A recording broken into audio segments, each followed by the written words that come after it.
मैं प्राध्यापक LB गायकवाड़। आज हम चर्चा करेंगे एडजेक्टिव्स के ऊपर।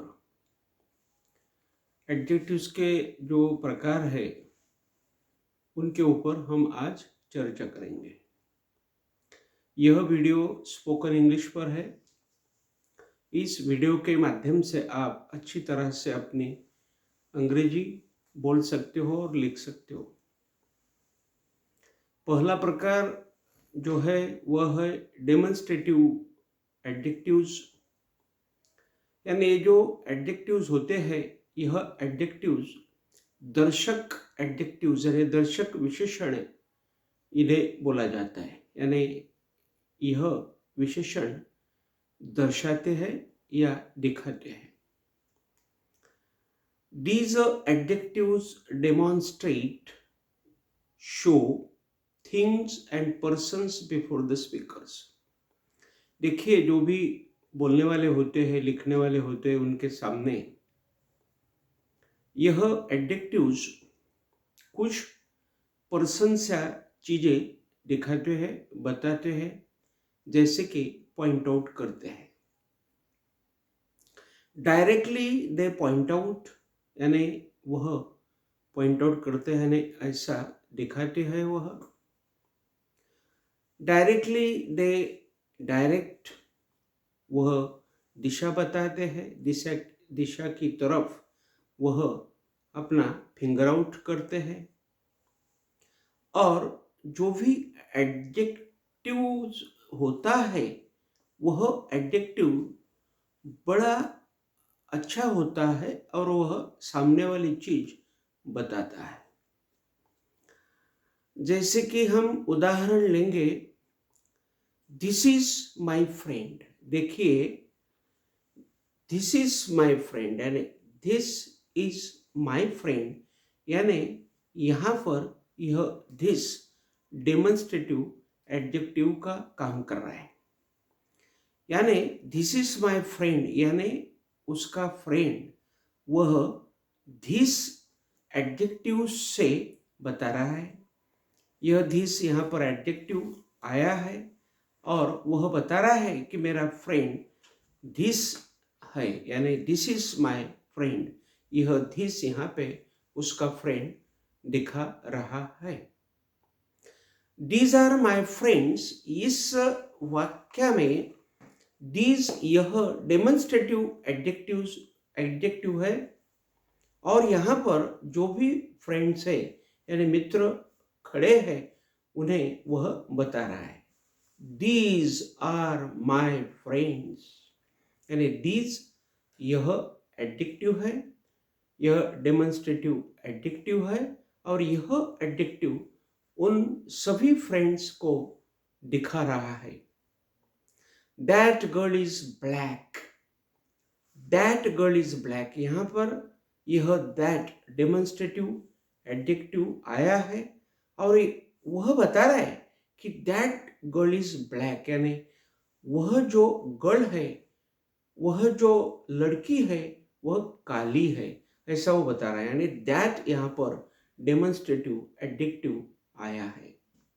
Those girls are black, देखिए यहाँ पर those girls यानी those नाम का डेमोन्स्ट्रेटिव यहाँ पर आया हुआ है और वाक्य बन गया है कि those girls are black यानी वह बता रहा है those girls are black यानी वह लड़कियां काली है, यानी उनका जो रंग है वो काला है। यानी दोज यहाँ पर ऐसा एक लफ्ज है, एक शब्द है कि वह डेमोन्स्ट्रेटिव एडजेक्टिव का यहाँ पर काम कर रहा है।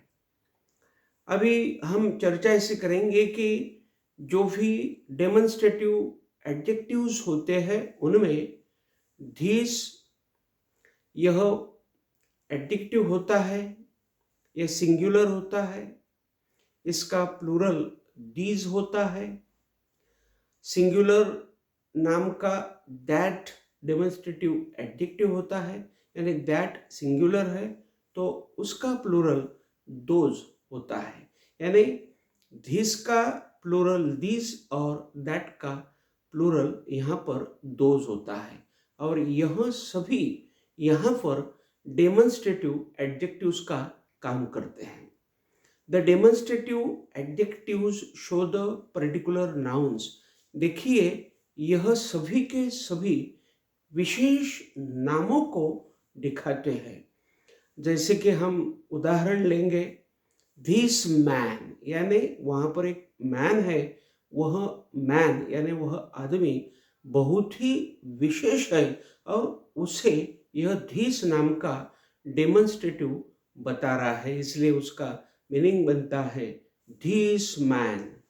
यानी यह दिस मैन बहुत ही क्लोजेस्ट ऑब्जेक्ट है, यानी बहुत ही नज़दीक का वह ऑब्जेक्ट है या व्यक्ति है, इसीलिए उसे बताया जाता है दिस मैन। यानी यह जो दिस है यह बहुत ही नज़दीक का व्यक्ति या चीज को बताता है। इसका जो अनेकवचनी रूप है या प्लूरल है वह नज़दीक की यानी बहुवचन की चीज़ें बताता है। यानी कि वहाँ पर 3-4 लड़कियां यदि हो तो वो बताता है कि these are the girls, these are the girls, यानी यह गर्ल्स है लेकिन दीज है, यानी यह दीज बता रहा है कि दीज आर द गर्ल्स। तो यह दीज यहाँ पर दिस का प्लूरल हो गया, अनेक वचन हो गया और वह नज़दीक की 4-5 लड़कियां वहाँ पर है वह बता रहा है। तो यहाँ पर दिस और दीज बहुत ही नज़दीक की चीज़ें या व्यक्ति बताते हैं दोनों के दोनों। और दैट मैन यानी फारदेस्ट ऑब्जेक्ट, यानी बहुत ही दूर का जो ऑब्जेक्ट होता है, चीज होती है, उसे वह दिखाता है, यानी दैट दिखाता है। दैट का जो प्लूरल होता है यानी दैट का जो अनेक वचन होता है वह दोज होता है और यह दोज फारदेस्ट ऑब्जेक्ट जो होता है यानी दूर का जो ऑब्जेक्ट होता है उसे वह बताता है। जैसे कि दोज आर द गर्ल्स और दोज वेर द मेन, यानी यहाँ पर ऐसा होता है कि वह आदमी थे और दोज आर द मेन यानी वह आदमी है। तो यह बात यहाँ पे क्लियर हो जाती है कि दोज दूर की जो चीज़ें होती है, व्यक्ति होती है या दूर का जो भी कुछ दिखता है उसे वह बताता है। तो देखिए दीज गर्ल्स ये हो गया क्लोजेस्ट ऑब्जेक्ट, दोज गर्ल्स ये हो गया the farthest objects. The following demonstrative adjectives don't show the exact objects और पर्सन्स। देखिए अभी हम जिसका और जिनका हम जिक्र यहाँ पर करने वाले हैं, यहाँ पर वह सभी डेमोन्स्ट्रेटिव एडजेक्टिव्स हैं, लेकिन यह सभी एग्जैक्ट ऑब्जेक्ट्स यानी चीज़ें या व्यक्ति के बारे में नहीं बताते।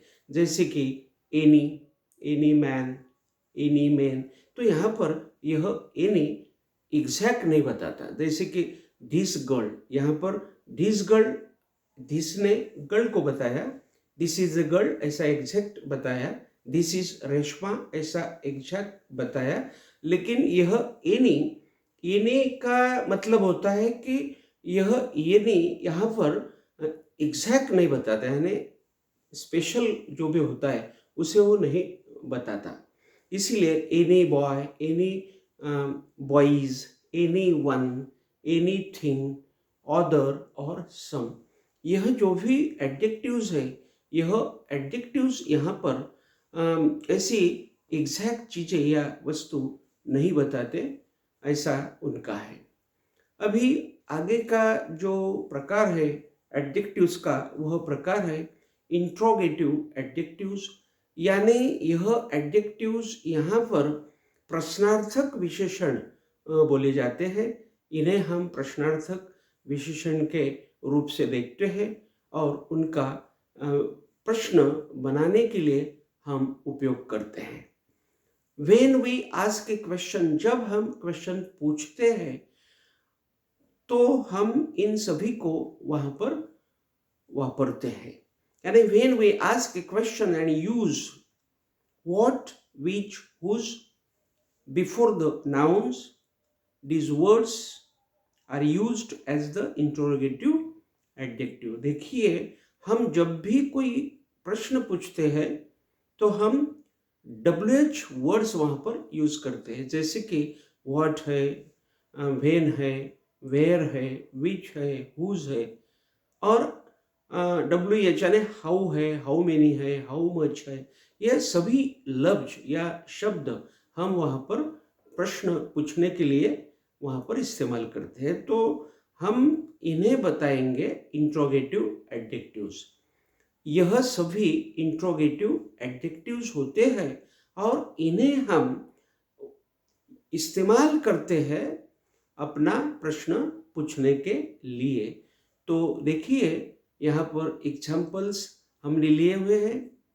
Whose pencil is this, whose pencil is this, यानी यह पेंसिल किसकी है, यानी हुज। तो यह हुज यहाँ पर पेंसिल को बता रहा है और हुज ने यहाँ पर शुरुआत की हुई है और हुज से यह प्रश्न बनाया गया है। हुज पेंसिल इज दिस, यह पेंसिल किसकी है। विच वे डिड ही लाइक, विच वे यानी कौन सा मार्ग, विच वे डिड ही लाइक, कौन सा मार्ग उसे पसंद आ गया। तो यहाँ पर विच वे यानी वे को विच ने बताया और यह वे स्पेशल है ऐसा बताया और विच से यह प्रश्न शुरू हो गया, इसलिए हुज, विच, ये दोनों इंट्रोगेटिव एडजेक्टिव्स यहाँ पर बन गए।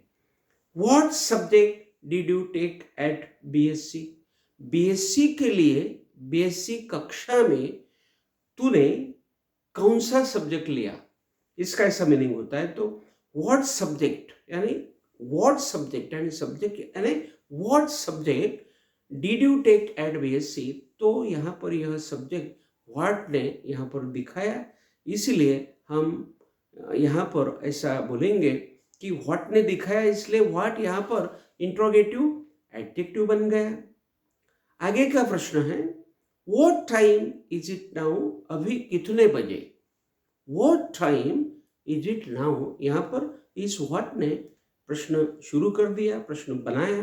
तो what time is it now, अभी कितने बजे है। तो यह व्हाट यहाँ पर इंट्रोगेटिव एडजेक्टिव का काम कर रहा है और टाइम वहाँ पर वह बता रहा है। Which book is nice, which book is nice, कौन सी किताब सुंदर है। तो यहाँ पर विच बुक यानी विच ने बुक को बताया और विच ने इस प्रश्न को शुरू किया, इसीलिए विच यह इंट्रोगेटिव एडजेक्टिव बन गया। Whose is used for persons, man और वुमन। देखिए यहाँ पर हुज नाम का जो शब्द है जिसे हमने इंट्रोगेटिव एडजेक्टिव के हिसाब से लिया हुआ है, यह हुज यहाँ पर पर्सन के लिए यानी सजीव पर्सन्स के लिए, मैन के लिए, वुमन के लिए, कोई स्त्री रहे या कोई पुरुष रहे उनके लिए हम हुज का यानी WHOAC का यानी हुज का हम इस्तेमाल कर सकते हैं, करते हैं। व्हाट एंड विच, देखिए व्हाट एंड विच यह जो दो इंट्रोगेटिव एडजेक्टिव्स है इनका उपयोग हम इनएनिमेट ऑब्जेक्ट्स के लिए कर सकते हैं। इनएनिमेट देखिए जो निर्जीव अवस्था में चीजें होती है उनके लिए हम व्हाट और विच का इस्तेमाल यहाँ पर कर सकते हैं।